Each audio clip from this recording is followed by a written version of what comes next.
careful. No, Hi. Oh my God, can I give her a hug? Hi. How are you? I'm fine. So great to see Oh, you. it's so good to see you. Hi. Hi, it's so good to see you. Sorry, I messed up your hair. Oh, no, don't worry about it. Don't worry about it at all. What amazing performances. Thank you. How do you build and sustain the tension that keeps us on the edge of our seats for all of that? Yeah, just take a breath, take a breath, take a breath, take a He breath. does that for us. Yes, He's you're this- right, He sits Julie. at so much tension at the beginning with that exciting storm music, and then it all sort of comes back and starts with very little going on. It's just so incredible the way he builds it up over that 65 odd minutes. Yeah, It's it's amazingly absolutely written. It's so well written, Yeah. isn't it? Well, you You've both. sung it so often. I Julie. have, yes. She has. That's You true. know it so That's well. true. I do. Well, you've both performed a lot of Wagner. What do you enjoy the most about singing his music? The end. I know. Yeah, He's Getting to the end of older. And I'm done. I love that bit. that's a good answer, actually. Yeah. But what makes these roles, these particular roles, Sieglinde and Siegmund, so special for you? They go through so much Yeah. together, and they In such a short, compressed period of time. and that there's so many emotions and love and fear and hysteria and exultation, and it's Yeah. just brilliant. And the music is just It is. divine. It Isn't it? is. I used to love the hope that she has. Yes. Oh, yeah, you're right. The hope. That's That's beautiful. Yeah. Such a wonderful thing. And you two have such a great rapport with each other on stage. I'm very How lucky did that Eva puts up with my worst qualities. So Oh Your my worst God! qualities, I'm very, wow. Look at you put up with mine.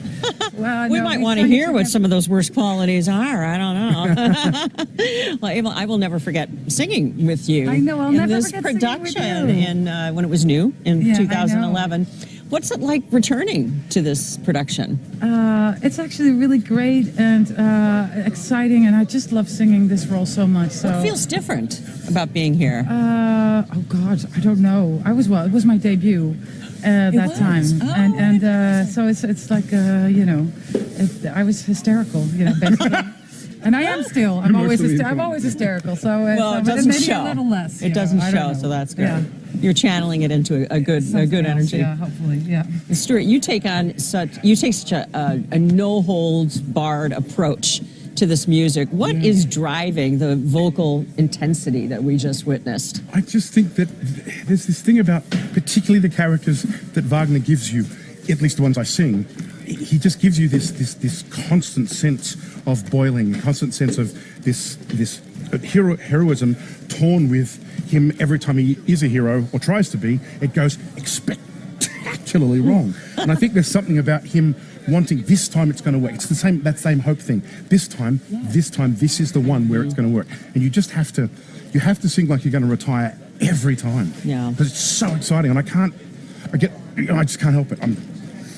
Less coffee, I think, and less caffeine. Super exciting. Yeah, it is Well, you super know exciting. how exciting it is. I do know, but it was absolutely thrilling to see both of you and to hear both of you. And thank you so much. I'm for sorry, speaking can I with me. just say I just want to say hi to everyone in Reykjavik at the Kringla Bio. Jaske Iker, my family, Brynja, Valdinav, and my Ausum and my fiance. I will see you guys soon. All right, shout out to Iceland and everywhere else. All right, bye bye. Thank you so Thank much you. for so talking. much. with Great to me. see you You again. as well. You Bye. as well. Thanks, guys.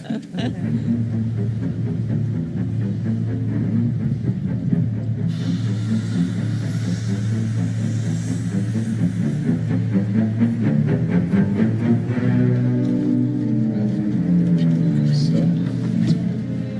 De ce côté-ci. OK. Mais là, on est du carré. Là, on est pas mal carré. OK. Là, on est carré. On a ça. Que ça se passe quand ça monte, qu'il soit retenu en montant. Comme ça. Ça veut dire que si moi j'appuie là, si en montant, là, c'est ça. Les autres, j'ai retiens. Ils sont retenus. OK. Puis lui, il arrête. Et lui, il vient de happer.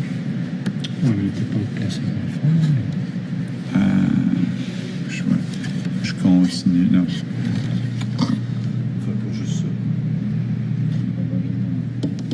When I was asked what would be my contribution to the history of the ring, and you have to have a proposition, you have to have an idea, you have to have at least a different approach or a different attitude towards it. And that I didn't have the biggest idea. And by chance, a few months after I'd had the offer, I went to Iceland. came face to face with the Eddic poems, the Eddas, the poetic Eddas that were on show in a museum, and there were all these amazing images of the ring. We always attribute the story of the ring to Germanic mythologies, which of course is partly right. But 85% of the ring is directly from the Eddas. And I became completely fascinated by that. If you want to do a fresh new ring in this day and age, you have to go back to the very, very, very, very roots of it. I found this wealth of information just by digging into the Icelandic myths. And of course, the inspiration for the set, for example, is the idea of tectonics and how the reason why this story was developed out of Iceland is because it's a place that moves all the time. You see things that you could only see then in the ring. You see big glaciers, and suddenly there's a crack, and there's lava coming out of the ice. It's the gods expressing themselves. Iceland sits on the middle of the American tectonic plate and the European plate, and it's separating and it's breaking apart.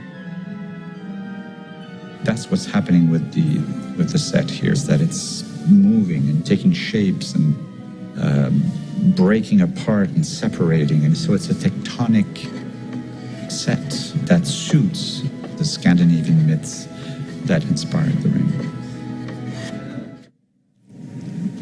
So now we know how the idea was born. I'm joined now by the Met's head of production, John Sellers, whose job it has been to shepherd this historic production from design to implementation on the stage of the Met. Hi, John. Hi, Debbie. Please describe the machine and how it works. Okay, so the machine consists of, there's two main towers, a very large axis, we call it, that spans between the towers, and the axis is about 5 feet in diameter. It's an aluminum structure. Inside the towers, there are hydraulic pistons that allow the axis to move up and down. There's another set of hydraulic pistons that cause the axis to turn back and forth. Then wrapped around that axis are 24 planks, we call them, which are the elements that you can see moving in the video.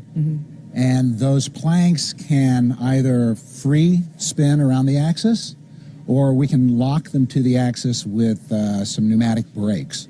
So all of the different configurations that we create with the machine are created with the planks either locked to the axis as it turns, in combination with guys on the ground putting their hands on some of those planks to hold them at a certain position until the brakes lock. Right. Does that make sense? Yes. Yes. Well, it's really, the machine is a wonder of automation, but it, as you say, it also depends on manual manipulation. So what are the responsibilities of the Met's stage crew? Well, so it depends on the move. Yeah. But to create different configurations, we have to have weight in one end of the plank or the other. So as the axis is released from when the planks are released from the axis, we want them to be heavy one way, not the other, so that it spins in one direction and not the other. So the guys are responsible for the weight changes, and sometimes we have to tie the planks to the ground as the axis spins to create very specific shapes. So the guys are connecting ropes to one end of the plank and connecting that rope to the ground. Wow. And then there's instances like the Ride of the Valkyrie. The guys are very involved in that because they're actively making the planks move up and down. There's a number of things that they have to do that they're involved with. And are there specific guys for each plank, I'm sure? Yes. And do you have cover men for the planks? Yes, so there's 24 planks, so there are 24 stage hands. And one 24 assigned to covers. each planks. There's not 24 covers. No. Okay. No, we have a handful of guys that have, through the rehearsal process, been subbed in and out, so everybody's familiar with the show. Wow. In case somebody calls in sick or, Right. any of those situations. And of course, there are a lot of projections that are involved in other special effects. Can you tell us a little bit how that works? So the machine itself is tracked by a computer. Right. It's controlled by a computer, but it's also tracked by a computer. So inside each axis, there's a little piece of equipment called an encoder depths that tells the computer where that plank is in relationship to the axis. Then there are encoders on the axis, so we know where the axis is in rotational relationship to the towers. All of that's fed into the computer and to a three-dimensional model that's in the computer. That information is communicated to the video server, and the video server maps the content onto that 3D model that's in the computer. Wow. So that as the planks turn, the projected images stick to the planks effectively. Oh my gosh. There's 6 projectors in the front of the house. Right. And if the planks were all stood up straight, there would be 6 divisions on those planks that are all blended together. Okay. So each of the 6 projectors hits one of those areas, and then they all get blended together so you can't really tell. Oh my. I thought singing it was complicated. Well, John, thank you so much for speaking with All me. right, you're welcome. All right. I'm joined now by our Hunding bass, Günther Greusbeck. Hello, Günther. Hi, Debbie. You make a truly frightening Hunding. Do you think of him as a villain? No, he's just a very square thinking person. I mean, he's not too much thinking. He has his patterns, black and white. He's entering his living room after hunting this guy and figures out that this guy is just sitting right in front of his television. I mean, yeah. And he's asking his Or his questions. tree in Yes, this tree case. or whatever. And so he's of course at the first moment he's a bit he's not really sure. It can't happen that easy that he is finding him at home.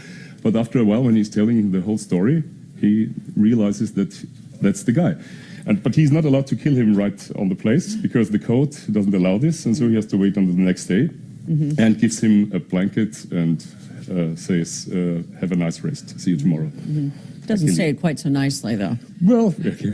Yeah. I understand that Wagner grabbed you from a very early age. Is that correct? Yes, that was my first experiences also in Vienna, the opera, the Stehplatz area. I was totally in the Walküre. I started singing, and it was one of my first performances in 1996. And the first Bayreuth experience was also in '96, Parsifal, and I was totally impressed by John Tomlinson singing Gurnemanz. Oh. And I did it last year in Bayreuth, Gurnemanz, and at the end of the show, John Tomlinson knocked at my dressing room. There's so many things closing now. It's just dreams come true. Yeah, sure. Really. Well, I hear that you even considered singing Wotan for your first Music Academy audition. Now, what spoke to you about Wagner's music, so much so that you would make that choice? Well, I think basically it's much more than music. It's a world, it's a universe for its own. Yeah. And it's just a bit like a drug. You're falling in this. I mean, don't have to tell you this.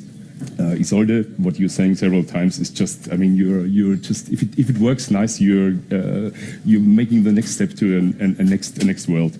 And I think Walküre also has these moments, especially the Wotan moments at the end of the third act, have this. And I was from the first time and from the first beginning when I heard this music totally in this. And it was always my dream to sing this. And I wanted to sing it for the academy, but I thought it's not possible to play this on piano. And that was the reason why I didn't do that. And I sang Oasis and Osiris from Sarastro, from Magic Flute, and that was easy to play. You could play that on the piano. Yeah, I thought that was my motivation. I was thinking just from a piano. But I understand that there is a Wotan in your future. Can you tell us a little bit about that? Yes, it's my suicidal mission, I would call it. I mean, we all have this. Yes, we do. You know Yeah, this with I do. with Isolde. We all have to make the next step. And Bayreuth Festival asked me to come for an audition in Wow. 15, and I was there and I did all the monologues what they asked me to do. And I was calling afterwards, right, to my wife and said, I'm afraid I think they will.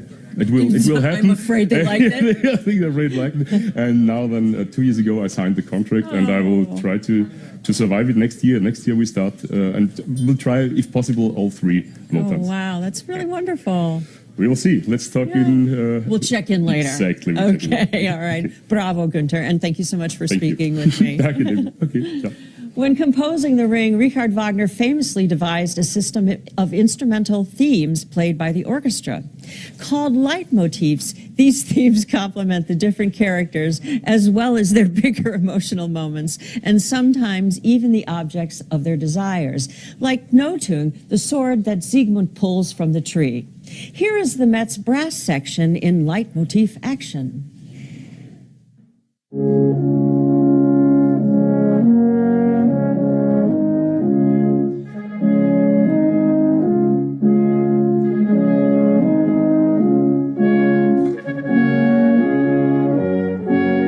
A leitmotif simply is a theme that's assigned to a character or an emotion or sometimes even an object throughout the Ring cycle. And Wagner's use of thematic material isn't really unique because composers do that all the time. What is unique is the development of them.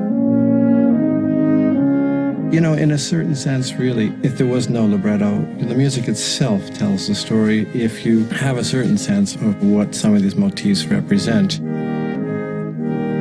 What the leitmotifs do, it gives the listener really a clue as to what the character is doing and thinking and feeling. And in the best of circumstances, and it happens a lot in the Ring cycle, is if you're really familiar with it, you know these things before the characters on stage do.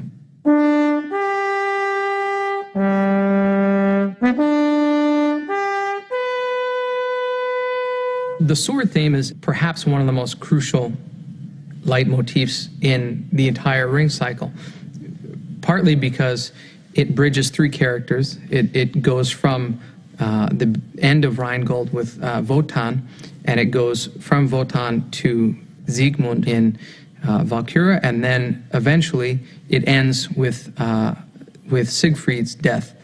So it goes through the four operas, and it links three characters and really three generations. In the first act of Valkyr, the first statement of the sword theme happens when Sieglinde is trying to get Siegmund's eye to tell him, hey, there's a sword that's been put into a tree over there, and it's a good sword. If you can pull that out, you can use that to save yourself. And so that's when this first sword theme happens.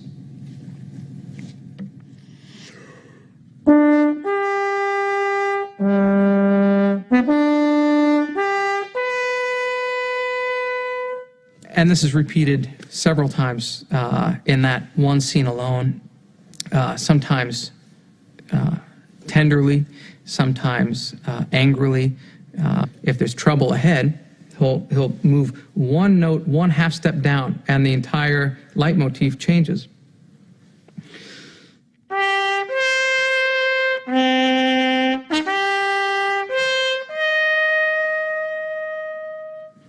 Or if it's a tender moment, it might be in a higher tessitura.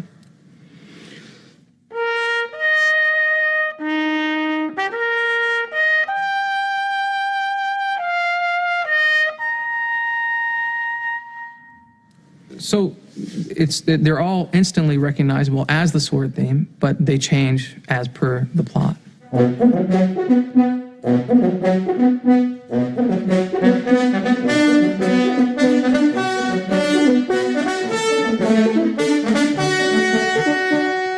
The brass section is unique in Wagner's Ring cycle. Wagner expanded the brass section. The rest of the orchestra is basically untouched. But in the brass section, he went as far as to fill in the gaps between the instruments. He commissioned 3 new instruments to be made for his orchestrations. It didn't exist because he had sounds in his head that just didn't exist in the standard instruments of the day. He actually developed an instrument called the Wagner Tuban, which is, it sounds like a high-pitched tuba.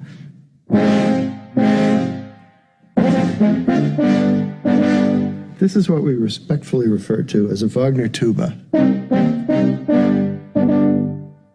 It started life as a German military band instrument.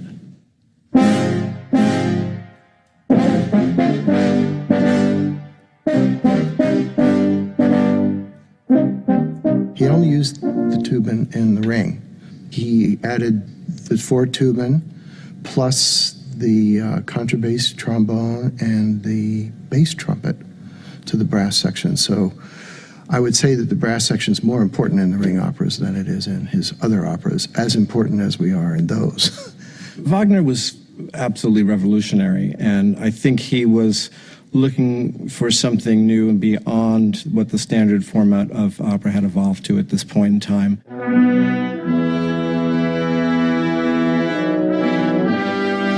And all of this leads to a whole new structure and a whole new outlook for opera.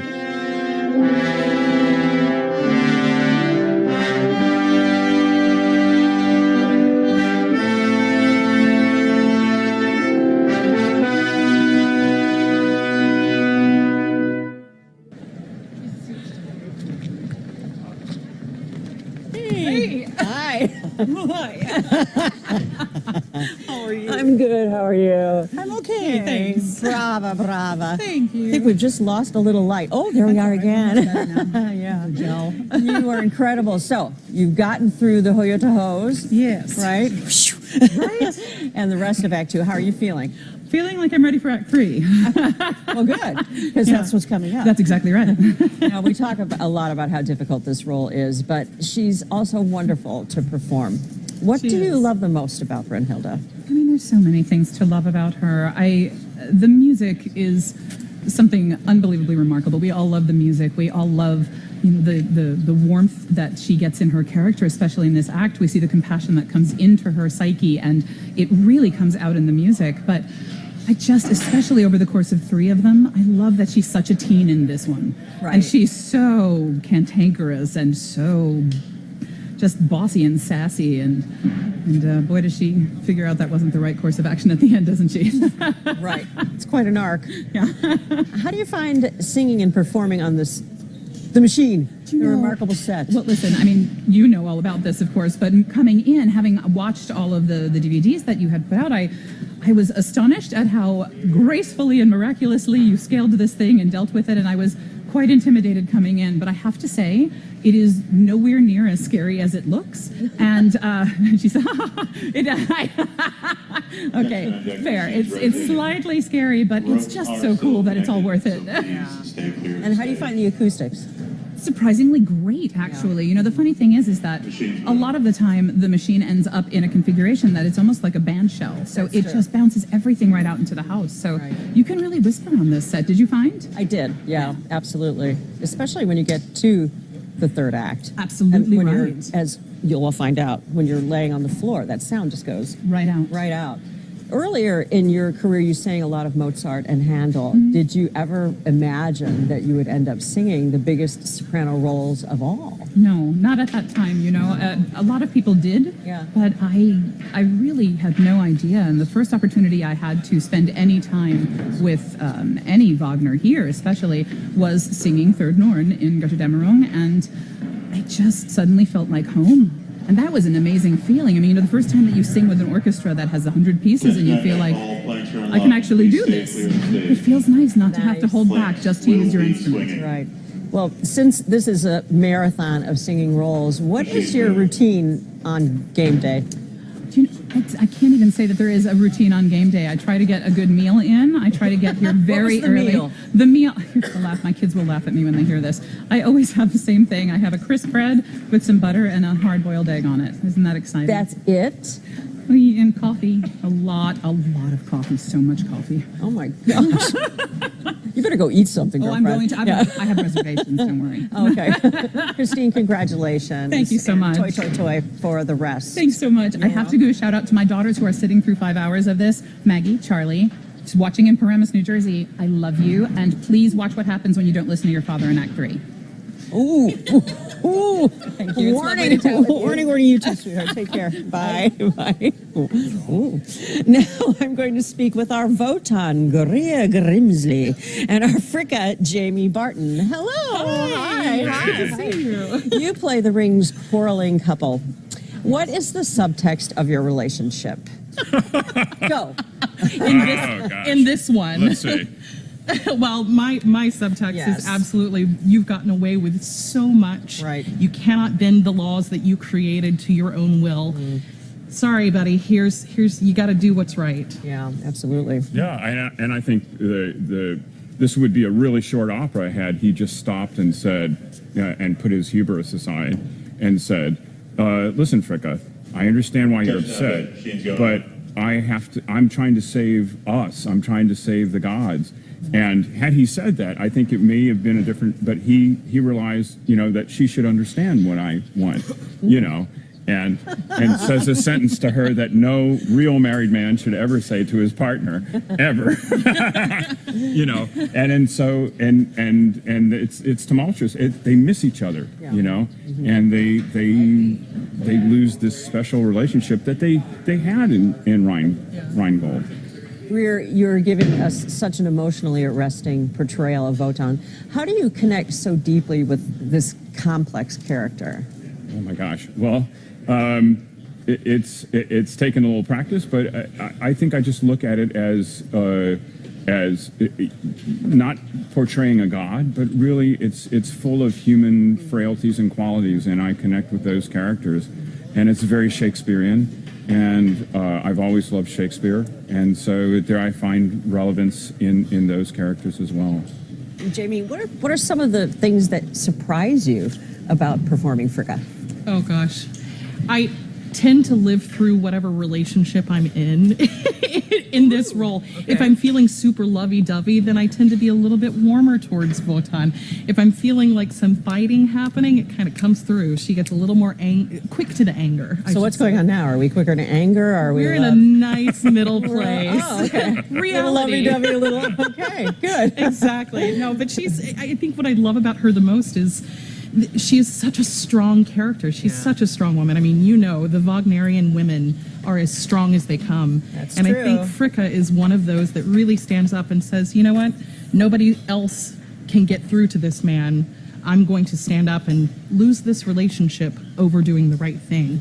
It's really an incredible thing to me. Well, you're doing it very, very well, both of you. Thank you so much for talking with me. Absolutely. Oh, pleasure. Good to see you. Great You seeing as you. well. You Yeah. as well. The Mets Live. The next act begins with the thrilling and unforgettable ride of the Valkyries. In this production, each of the 8 Valkyrie sisters gets to ride her own plank on the machine with the help of her very own dedicated stagehand. I'm joined now by 2 of our outstanding Valkyries, Val Trauta, played by Renee Tatum. Hello. And Ortlinda, played by Wendy Bryn Harmer. And they're joined by the crew members who handle their planks. This is Omar Osario and Michael Manolfi in their ninja suits. Hi, guys. Ladies, I'm well, thank you. Ladies, let's start with you. Talk to me about singing your Hoya to Hose while riding this bucking bronco of a set. Is it fun? It is fun. It's actually, it's like a giant teeter-totter. And thankfully, our stagehands we communicated a little bit before the first couple of rehearsals, and we learned who likes to have a slightly slower ride till they're finished, and who likes to sing on the machine, and who wants to be off the machine before they sing. I definitely asked for a slower ride just to feel very comfortable up there, but we feel incredibly safe, prepared. If anything were to happen, we have the best guys in the business behind us. Thank you. And gentlemen, Thank what you. part do you play in the operation of the planks? Well, at this part right now, we are ready. We have rope set us for them to go up the planks. When they're up there set up, we pull the wraps out, and then we follow the cues given by the stage manager to release the planks. You feel about the same? Yeah. You're in charge up there after all. Well, yeah, once the girls get up there, we pretty much just rock them up and down until they're able to get through all their singing. And like she said, some of them like to go further up than others, and it's a safe ride, and they're tethered at the whole time that they're up there. Besides keeping the planks in motion, you're also responsible for releasing the Valkyries so that they can slide down for their entrances. How does that work exactly? It's a part of the sequence that we follow. The stage manager at that point, he just giving us orders, and then we follow. So there's 2-3 different groups. So we have to make sure that is called on time, and we got to follow his cue. When he tells go, we just held the plank up, and she goes right down into the apron. You always feel very confident about when you're listening closely for that. The only thing we're thinking about is to make sure that we're going on our go. Right. Yeah, so we've made it as safe as possible, and thank God we're fine. Yeah. Mike and Omar, I know that you need to go and get into place, so we're going to let you go. And thank you very much for joining us. Thank you for having us. Yeah, absolutely. Wendy, you and I were in this ring journey together back when the production was new. How has it been for you to revisit this production? It's been a lot of fun. You know, something that was said the very first day by one of the directors, Knighton Smith, made it really clear during Rheingold that no one person is responsible for anyone else's safety. And the minute he said that, I thought back to the day you slipped on stage, and you were fine, you're athletic, you're excellent, it was amazing. I'm not athletic, Oh, but thank please, you. you hopped right back up. But it was just kind of a reminder that we're all in this together. That's true. And that this time around, there have been a few things adjusted in terms of making it quieter, making it a little safer. It wasn't unsafe before, but they've added a few extra elements. Which is true of every production, Of course. every set. You learn as you go. learn as you go, right? Wendy and Renee, thanks so much for speaking with me, and have a good ride. Thank you, Debbie. And by the way, we're all California girls, I think. That's right. Go Native- California. Yay, native Californians. Thank you. Have a good journey. Thanks, Debbie. At the end of the previous act, Wotan is on the hunt for his insubordinate daughter, with revenge weighing heavily on his mind. Will Brunhilde's warrior sisters be able to protect her from his wrath? What will become of Sieglinde, now pregnant with Sigmund's child?